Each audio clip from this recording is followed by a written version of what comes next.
Let's be brutally honest right now. That's a big question. I'm looking for someone who doesn't want to go to base camp, but they want to go to the very top. Whether it's here, India, New York. Civilization was born at happy hour. That's what wins. That's what stands out. That's what people are interested in. That's what I want to know. The Hospopreneurs Podcast with James Henderson.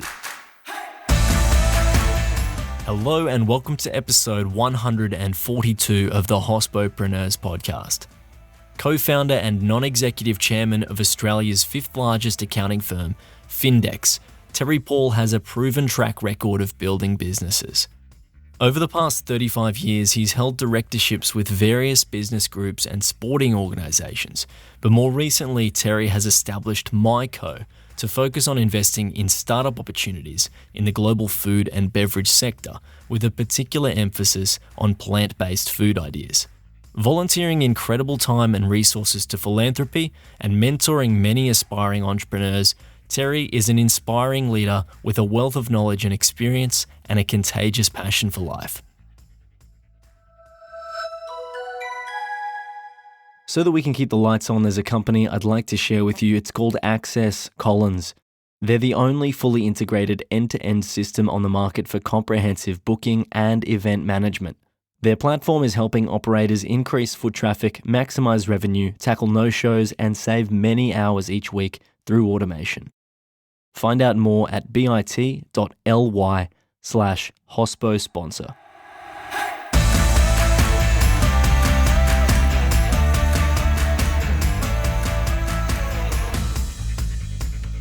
Hello and welcome to the show, Terry. Hi, James. Thanks for having me. Anytime. It's an absolute pleasure to have you on the program. I'm very excited to interview you. You've got an incredible range of experience, and the businesses that you oversee are across many different industries, but your focus in a lot of ways being around food and beverage with your water business and cheese. You've been in supermarkets for a very long time. I'm excited to hear your experiences there and how they apply to your businesses more broadly. So thank you for joining me on the program. No problem. Terry, as you know, the first question that I like to ask on the show is a crazy hospitality story or exceptional hospitality experience. So love to know what you've brought to the program today. Well, over the years, obviously we've all dined in and dined out, and there's probably many, many stories, but one that actually sits, when you think back of all the weird and wonderful things that we've all done in our lives, one that really stands out in my mind was probably 15 years ago. I was doing a bit of business in Saudi Arabia, of all places, and it's a difficult country to get into and just culturally, and we were doing a lot of work in the halal food space, and I was lucky enough to be invited by the chairman of one of the large dairy businesses over there, and often people don't assume that places like Saudi, they think of sand has got a lot of dairy content, but they actually have dairy cows sitting under sheds. There's something like 20,000 cows that get milked out of the sun under a shed, et cetera, et cetera. So the chairman there said to me, look, I really like you. I'd like you to come to lunch at my home, which apparently is something pretty special to be invited. And we were flying out that day, so I had to dress up and put a suit on and be very respectful. And we got to this guy's house and ushered into quite a large room, and there were 20 men, as it is in that community, sitting around up and down almost like a long hallway with a big plasma TV at one end. We all had to sit down on the ground and have our luncheon together, which was very different, I must admit. I mean, I know the cultural side of it, but as the discussion went on and the food was being served, I must admit some of the delicacies that were being served were probably, even for me, who'd eaten in varying parts of the world, in China, et cetera, were quite unusual. And in particular, when they served the entree soup, I looked down into the soup and something was looking back at me. Oh.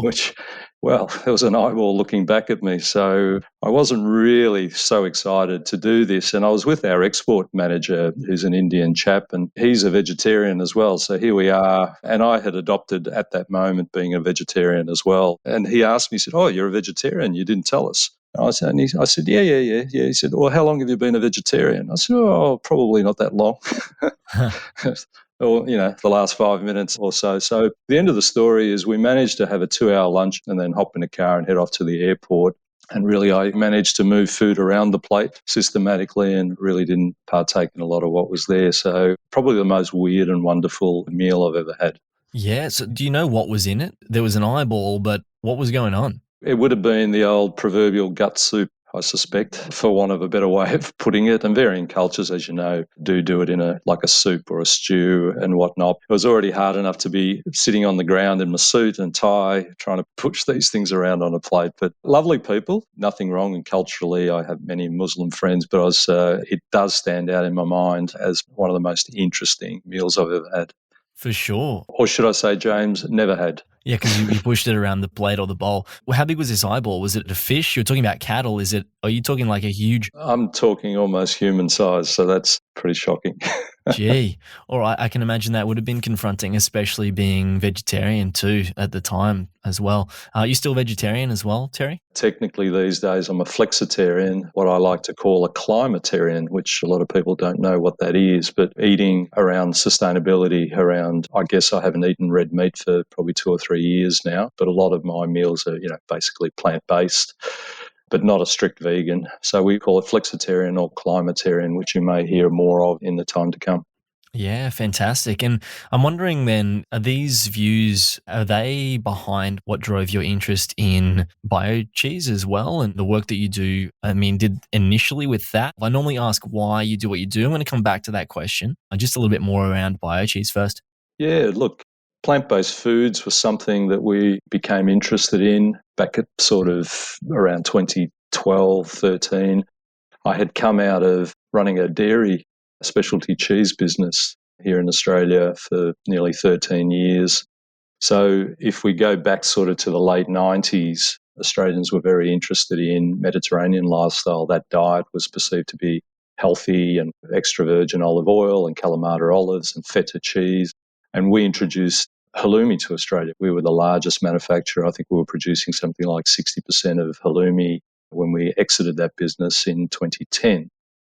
So coming out of that, I was looking for the next iteration, what was up ahead. And plant-based foods was quite interesting because you were starting to see at the big end of town dairy businesses like Danone of France buying soya milk businesses in the US, which sort of, I'm thinking, now why would a dairy business be buying a plant-based milk business, and so on and so on. And joining the dots, you could see as we moved from 7 to 9 or 10 billion people between now and 2050, we need to feed the planet and we need to feed it sustainably. And the only way we can do that is we need to change the way we do our farming, and plant-based food and beverages are obviously a big part of that solution. So coming forward, we invented a product called BioCheese, which is now Australia's leading. I think we have something like 70% market share at Coles and Woolworths, and through the independents and whatnot, and we're now 6 or 7 years into that. So for a startup that was literally developed here in what we call our family office garage, it's become a really successful business and certainly a sign of the times with plant-based foods. Fantastic. And listeners will be familiar with the brand. Even if they're not familiar with the name, they'll certainly recognize the packaging. And it's been around the longest of all the vegan cheeses as well, hasn't it? Yeah, definitely. I was told not too long ago by someone here in the office, they did the calculation that we sell a block of BioCheese every 7 seconds in Australia. So that's a really interesting statistic, but actually somebody had the time to do the calculation. But they made me stop and think that we are literally sitting in people's fridges, and we sort of take it for granted a little bit here, having lived the journey. And it's only the beginning. I think you're going to see more and more of that and better quality products as we go through the generations of product development, etc. I'd like to open that up a little bit more, but just to revisit the question that I normally like to ask second, which is why you do what you do. Tell me a little bit more about what really inspires you, what really sits behind the decisions that you make there. Is there something that's fundamentally driving you, or a cause or a belief or a philosophy that really governs the decisions that you make in your life? Yeah, definitely. I think knowing our why is critical to just as human beings. The reason we get out of bed every day, it needs to be more than just making money and living life. I think we need to leave a legacy. Our footprint needs to be gentle to the earth and to the people that live in it and to all of God's living creatures, so to speak. And I'm not a religious person, despite that statement. But if we go back to, I run our family office and have done so for the last 10 or so years, and known as MyCo. The essence of MyCo is really centered around helping people be the best version of themselves. And the way one would achieve that, and the way I like to live my own life, is to sort of find this connectivity between what we call mind, body, and soul. Sort of three ingredients, if you like, in a master recipe. And finding the balance and the connectivity between those three generally ends up that you have a happier life. And so all of the things, all of the investments that we make out of our family office, the way we get up in the morning and open up the office and close the door in the evening and go home, are all centered around that mentality, that whole process. And I guess our why is to leave the world a better place than we found it. I think that is probably the elevator version of what underpins a lot of what we do here, including products like BioCheese or our botanical water, which I'm sure we can talk about a little bit later. Thanks for elaborating on that, Terry. I'd like to ask you a little bit more about your water business, actually. So tell us about how that began, where you're at now. I know that you're doing some work in India, which has been heavily affected at the time of recording by COVID. I won't take the whole episode discussing COVID, but I'd like to hear about how things are evolving with that business and where it's come from, where it's going. I'd like to hear a bit more about what's happening there. Yeah, it's huge, James. It's such a wonderful invention, as I call it. It's known as Botanical Water, or there is a retail manifestation called Aqua Botanical, the brand, and you can buy that online. For those that want to Google it, they can actually get it delivered and taste it themselves. But the idea goes back some years, probably 4 or 5 years ago. Cut a long story short, I was introduced to the inventor, a chap by the name of Dr. Bruce Camburis, Dr. Bruce as we call him. I'd heard about a guy up in Mildura in Victoria here that was making water from carrots.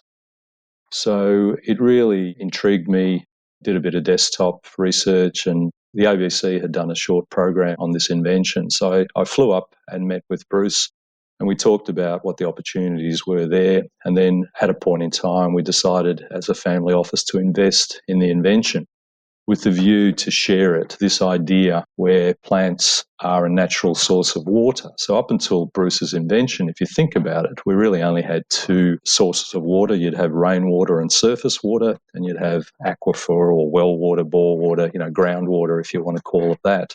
But if you sort of take a step back and think about it, plants are over 90% water. If we could harvest the water that naturally occurs in plants, then we could find a new source, and more importantly, this new source could be in places where other water sources don't exist for whatever reason. Now, we don't actually grow tomatoes and carrots and grapes and sugarcane to harvest water. What we do very cleverly is we attach patented technology and our equipment to existing businesses. And those industries are industries like the sugar milling businesses, people that make tomato ketchup or juice concentrators, and distilleries. And what those three industries have in common is when they're making sugar, when they're making tomato ketchup, when they're making alcohol, they all use a large evaporative process. And what that does is it throws off literally billions of litres globally. In fact, we believe it's something like 3 trillion litres, 3,000 billion litres of this water gets thrown away around the world, often to environmental detriment. Often it's just pumped straight out the back of a factory into a river or into somewhere. So what we do is cleverly come along, we have our equipment, and we run it through a purification process, and we deliver a clean, environmentally green and safe drinking water. In fact, the water, as I said, is available under the Aqua Botanical brand. But more importantly, we don't want to hoard this invention. It's probably one of the best inventions of the 21st century, if you think about it, to be able to find 3 trillion litres of water in some of the most water-scarce countries like India, which have over 500 sugar mills from the north to the south, that probably each mill is throwing away 2 million litres a day of this water to environmental detriment, that we can now redirect back into as an ingredient water. And also one thing I did want to specifically mention, which gets back to our Leave It Better and the way we live our lives is we want to gift this same water to the world's poorest people as part of the overall equation. How are you doing that then? What's the plan for that? Well, it's taken a lot of investing in the invention is great, and nailing down all the patents and all the processes and building the equipment. You know that moment at 2 a.m. in the morning when you're staring at the ceiling, there's something really important on your mind, and how am I going to solve this problem? The thing that kept me up at night was I found 3 trillion litres of water, which is fantastic. It's fabulous. But how are we going to capture it? How are we going to actually do something with this? And then it dawned on me. And the revelation was this, that I thought to myself, well, what has disrupted the world in the last 10 years? And as I jokingly say to people, and I'll say it to you too, you've probably heard about this guy called Jeff, who ran a platform selling books. Yeah. It's probably gotten a little bit bigger than that these days, but obviously the Amazon story there, and then you think Uber, and then you think Airbnb, and even in social media, you think of Facebook, etc. So all of these, they're effectively all digital platforms which have disrupted our lives, more often in a positive sense, taken some friction out of our lives. And that's how we're going to do it, to answer your question. We're in the process at the moment of building a botanical water exchange. And what that means is effectively a platform where, if you can think of it in an Uber sense, we've got somebody that's watching the Flintstones at home that owns a car wanting to earn a bit of extra money, and somebody standing on a corner wanting to go from point A to point B. They each download the app. We connect in the middle. Each party, you get to go to where you go to, you pay your money, and there's a transaction. And we're using the same methodology here where we're approaching sugar mills and tomato ketchup manufacturers, etc., globally to create a supply of water, because these guys are actually in the water business. They just didn't know it until we came along to teach them and license them to do it. And then at the other end of the spectrum, we're approaching some of the largest beer and beverage companies, the proverbial Coke and Pepsis and some of the beer companies, saying, you guys are all looking for water. They're finding it harder and harder to find water globally. They all need water. What they have in common is the beverage industry itself, its own data says that they use something like 1.9 trillion litres of water to make existing beverages. That's all beverages, sodas and beers and water itself. And the industry is predicting that it will need another 1.5 trillion litres of water to meet demand by 2050. Problem is, water scarcity and water contamination are a global issue. Greenhouse, carbon footprint, and I think the next big measurement will be water itself. I think we've started with carbon, but water and the value of water is very much undervalued. So when you find 3 trillion litres, we are now able to deliver that as an ingredient to these beverage companies. But the smart bit, the bit that really, really gets me excited with the Leave It Better concept is embedded in their contractual obligations. So when the sugar mill not only sells Coke sugar, but it now sells Coke water, when that transaction happens, there's also a charitable or philanthropic component that's embedded in the contract, which says that that transaction also has to generate charitable water. And that charitable water, the platform will be able to enforce that anywhere in the world. So let's say at the moment, it might be a sugar mill on the Gold Coast here in Australia. They sell some water to Coke up the road, and they have now a charitable component. And they can say, look, our charitable water can go into Tamil Nadu in India. So a truck out of a sugar mill in India drives down into the local town. The locals take their water ration for the day at no cost. In particular, the girls, which are often burdened with the chore of walking long distances to a pretty grotty well to fetch water for the family, can now actually go to school and get an education, which breaks the poverty cycle. I mean, that's something very, very special. Absolutely. It's massive. So where are things at in the development of that business now? Are you working with those businesses overseas to convert that water, or is it still prior to that, or where are we at now? You said people can buy it online. Is it mostly happening domestically, or is it international? Where are things at now with that business? It is a D2C business here in Australia. So if you Google Aqua Botanical or Aqua Botanical Water, you can actually get free delivery to your home in metropolitan areas across Australia. And I think that's great if people can support that. We've also rolled out in parts of the US. So we're in New York, early stages into places like Florida and just about to roll out in a major way in California, which is pretty exciting. So in terms of the retail product, but the building of the exchange and the charitable work is probably another 12 months away. So we did a small capital raise into the business during COVID, which was complicated, but we raised $7 million US to allow us to build the exchange and deliver up some of the things that we need to do. And we will revalue sort of this time next year with a view to taking this whole enterprise to the NASDAQ over the next couple of years. I think it's a very special business, which ticks a lot of boxes. I've been around for 35 years in business and built some pretty big businesses in other parts of my life, but I've never seen anything that really, really, truly resonates in terms of leaving the world in a better place. We've created a new source of water for our health and well-being.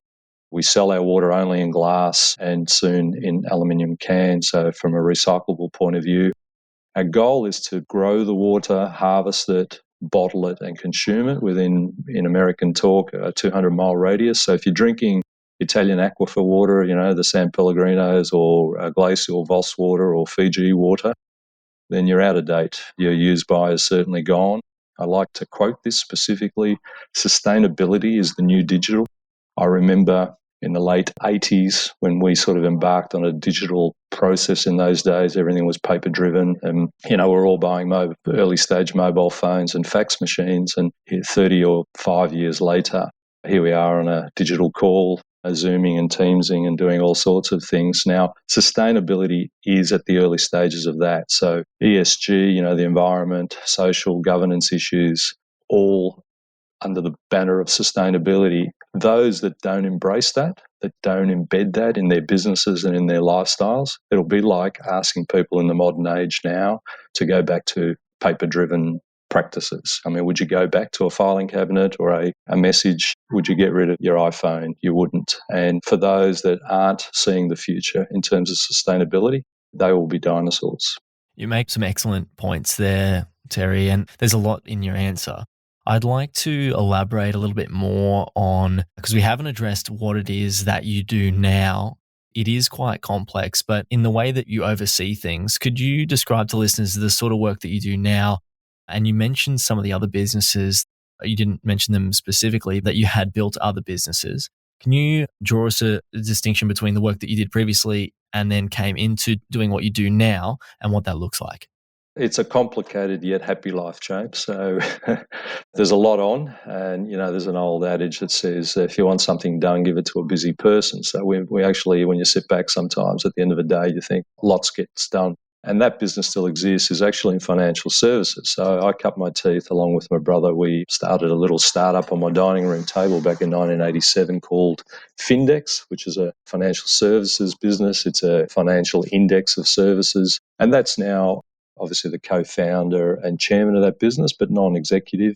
Spiro runs that on a day-to-day basis. And that's become quite a big business here in Australia and New Zealand, where we're known quite commonly as the 5th largest accountancy firm, but that would really undersell what it is. It's actually a fintech business sitting within quite a large business. That business has 2,500 employees with a large regional footprint of about 110 offices between Australia and New Zealand and lots of moving parts. It gives me a really good view of corporate Australia and globally. So we also have KKR, a private equity component in there. They own 40% of that company and so on and so on. But I spend most of my day up the other end of the spectrum, which is what we call here in our Paule family office, startup land. It's a fancy little garage, I guess, with a half a dozen people in here. And, what I love about it is I can see the front and back door at any given day, which I can't see in those big businesses. You're relying on lots of moving parts and lots of people in there. And I love the proximity and the coziness of it. And what we do here is we invest in sustainable and renewable ideas predominantly in the food and beverage sector, which is our real sweet spot, our specialty. And that's why brands like BioCheese are born here. My cavoodle and myself invented that. So there were only 2 inventors of that one. And I give the credit to Rio, my dog. He's a bit smarter than I am. And then obviously as an investor with Dr. Bruce and Botanical Water and hopefully other things to come along. So what we do is we don't invest like a lot of family offices. where they may just be very passive and maybe have some board involvement, etc. We like to roll our sleeves up and really get in tight with the inventor. I think a lot of people in startup land or people pitching, for investment don't truly understand that their invention is obviously an important part of the equation. I mean, people want to invest in good ideas, not bad ideas. But also when they're shark tanked themselves, that the investor is also looking at the people behind it, who they are, and there's a lot of trust. It's almost as important for that component, that respect, that likability to happen as well. So once we do invest, we literally partner up and get involved and follow the journey through all the varying stages. I guess the only negative to all of that is we have a limited bandwidth. We just can't invest in too many things because we'd do it a disservice. I mean, our commitment is to be involved and to grow those businesses and then eventually to exit and then do it again with that leave it better in mind. Fantastic. Thanks for elaborating on that one, Terry. So what does your day-to-day work then look like now? Are you attending meetings to look for new businesses to invest in, or are you executing some of those strategies with the businesses you've invested in? What does that sort of look like for you? It's a composition of both. We have a model where we do what we call benevolent shark tanking. I mean, everyone knows Shark Tank as a show and Kevin Harrington and these sorts of guys. And we talk to a lot of people and we try to be as charitable as we possibly can. I mean, and genuinely so. We're truly a believer of giving and not expecting to receive. And I don't know how it happens, but you always get more back if you give for the right reasons. So that's a really great way to live your life. And the investments that we do undertake, I'm certainly hands-on. It's a small team that we have. We have a lot of external service providers. We have media people, we have design people, we have our legal people or corporate finance people. There's a lot of people that hang off us, but the immediate office is quite small with only 6 or 7 people. And as I mentioned, we love it because we can see the front and back door on any given day. Excellent. Terry, you also mentioned you'd been in the business since your original business for a number of years. Was it 35 years since you started? Yep. So in those 35 years, you must have seen, and you mentioned the change with digital and then now with sustainability. What other evolutions have you seen that have really changed things in your time, and what sort of innovations have taken place that really made jumps in your work? And looking forward beyond sustainability, anything else that you can identify?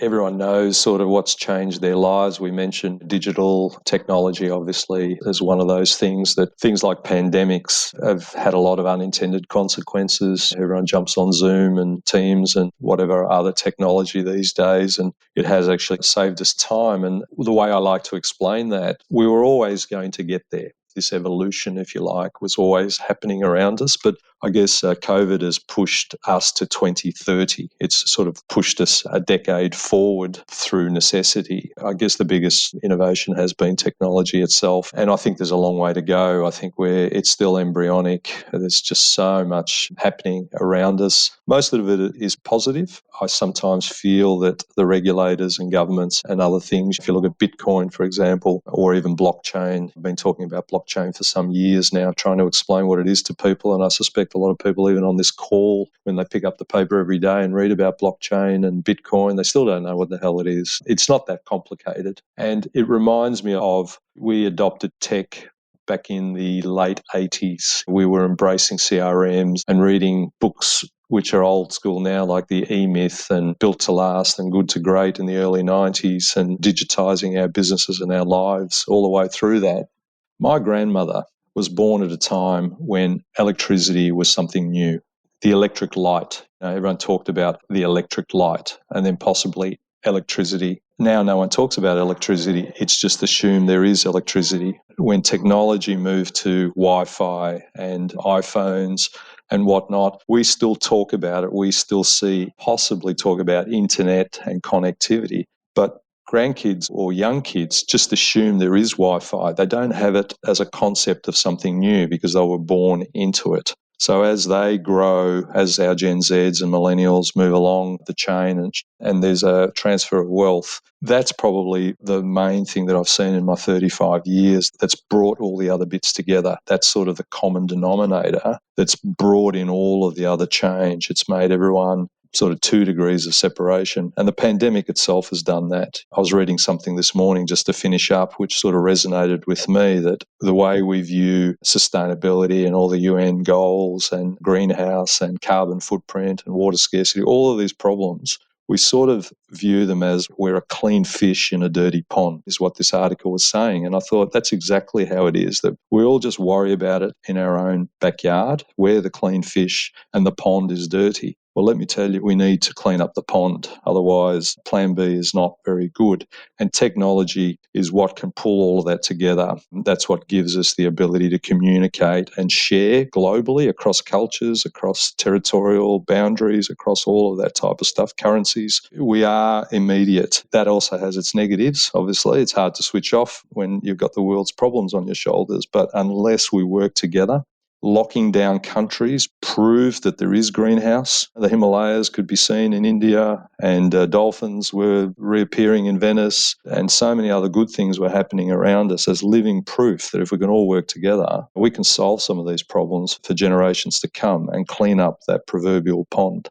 Terry, I'd really like to know what it is that you're learning about or exploring at the moment. So personally, because we've addressed some of the things professionally and you're obviously very passionate about sustainability, what is it that you're learning about at the moment? It's hard often to switch off and think of the world just as a personal level. Finding that balance, as I mentioned earlier, that connectivity, that balance between mind, body, soul is a focus, because in the day-to-day living, we get pushed into places we don't necessarily want to be, and then being able to push back to find that balance so that we have a proverbial happier life, being the best version of ourselves. I think I try to work as best as I can to be that person, and it is something you have to focus on. If you don't genuinely take the time and the effort to calibrate, to assess where you are, to look at relationships, to look at friendships, to look at the work that you are doing, what is driving you. Are you ticking that leave it better box? Are you a giver and not a taker? Or all of those things is where I like to sort of ground myself at a personal level and have some level of normal life around that. How do you ensure that you're in a state to do that as objectively as possible? And how do you go about reconnecting or recalibrating or readjusting, just different words to describe the same thing there? How do you ensure that you're in that state to do that and then effectively rebalance? Listening to ourselves, listening to our body, not just physically, but mentally. And the way I like to do that is I like to structure up my life with a structure, a daily structure, as everyone would have, but not be so planned, not planned to 15-minute increments or 1 hour, or it's okay to be a little late or a little early or spend a bit more time or a bit less time, and just to listen to how you're feeling, to calibrate. If your diary says you have to do this, but you don't quite feel up to it, call it a mental health day, whatever you want to call it, just to have that ability to be mindful, that to listen to yourself, to your body. We often forget to be gentle to ourselves. And I think that's the process that we all should undertake to live a better life and be a better version of ourselves. Excellent. I really like that answer, Terry, and thank you for sharing the way that you go about doing that. Along your journey and with the businesses that you operate now, I can imagine you've got some really incredible people that you lean on for support, for advice. You mentioned that you connected up with other businesses that facilitate some of the operations with your work. But who do you look to for advice in your work now? Yeah, look, I mean, our team is a fabulous little bunch of crazy people. I'll borrow something from Ben Crow, who's a friend of mine, and we embrace our weird. We like weirdness. It sort of makes us special, but it gives us that creativity and the whatever it takes type of attitude. But one thing I often say, I do a lot of mentoring as well, James, and often quite young people, all the way down to sort of Gen Z. And people say, oh, you spend a lot of time talking to young kids. Why is that? The reason is, in fact, it's reverse mentoring. I find that they teach me a whole bunch of stuff and it brings me closer to their mindset. And the question I get asked in that mentor session, or people say to me, if you could do one thing to start a career, to start a business, to start a startup, if I can put it that way, I would suggest that people have a mentor, at least one mentor, one person that doesn't have to be related to their industry or to even their age group, but somebody that they can trust, that they can talk to get feedback, to talk about some of that calibration and guidance that you would need. So I was asked this question quite recently, funnily enough, by somebody, and they asked me who my mentor was, my own mentor, as a grumpy old guy. And my mentor, funnily enough, I had to admit, was my older brother, who's also a business partner, which I can't even believe this time around I'm mentioning it again. But just to have that trust in a relationship that you can sort of share everything and not be judged. And that would be the one ingredient that I would strongly recommend to anyone on this podcast to do. Find that mentor or mentors and really take some good value out of that. We have discussed the concept of mentors before, and some guests have made it clear that they like a really structured mentorship program or conversation or engagement with whoever they're working with. And some people like a more flexible and free and liberal engagement with whoever they deal with. It sounds like your brother there and some of the people in your life that it is a lot more fluid. From your experience though, Terry, say someone, maybe a younger person listening to this podcast, someone who wants to be that mentee with a mentor and they feel like they don't have anything to exchange with that mentor. What does that sort of relationship look like? And being someone that is a mentor to many people, what do you look for as a mentor? Often I find the mentee underestimates how valuable the relationship could be going both ways. As I said, I call it reverse mentoring, that if you find the right mentor, there's almost a friendship, a familiarity that can be born out of that. And the way I like to explain it is some of my best friendships aren't people that I see every day. They're people that it could be because I live in another country or for whatever reason I may see only every few months or even once a year. But that we all have that feeling that when you do finally get together, it just seems so familiar. It's like an old pair of slippers. You slip them on and you were there yesterday type of scenario. So that's the sort of mentor and mentee relationship I think most people should be looking for as best as they can. The mentee, I think, should respectfully try to assume a time frame. So come well prepared, questions, maybe even an agenda. It doesn't have to be so written down and so formal. I like it less formal, but other people may want a more formal structure around there. And really just find that balance. If you've got the relationship, it will become apparent. There's no sort of one size fits all, James. Perfect. Thank you for elaborating on that one too, Terry. I thought I'd just flesh that out for listeners who maybe are wanting a bit of advice on that. Thank you so much for joining me on the program, Terry. I just have one last question for you today, and that's who would you like to hear on the show? For someone that's immediately known to me, which gives me more confidence to put them up, would be someone like Malcolm Turnbull, who a lot of your listeners would obviously know is a fairly recent former Prime Minister of the country, had a very, very interesting life, not necessarily specifically in the food and beverage area, but certainly in terms of sustainability, in terms of business and politics, in terms of just well-read, upstanding Australians. So Malcolm would be my pick. Happy to introduce you, James, if that helps you at all. He actually sits on our Findex board as one of our directors and a lovely guy. I'd love to. Thank you very much, Terry. I'm sure Malcolm has some incredible insights much further beyond the hospitality supply chain, but do ultimately affect it, business across the board there. So yeah, I'd love to. That's great. Thank you again, Terry, for joining me on the show. It's been a pleasure having you on, hearing a lot about the work that you're doing with your businesses and how things are going to develop moving forward. So thank you again for your time and good luck working through COVID and into the future. Thank you, James. It's been an absolute pleasure. I must say you're a very gentle interviewer and loved my time on the show. This program is hosted by James Henderson. Voiceovers were by Angus Brennan and Shim Phelan. Thanks to our distribution team, and a special thanks to you for tuning in every week. This program was produced by H Media. We'll see you soon.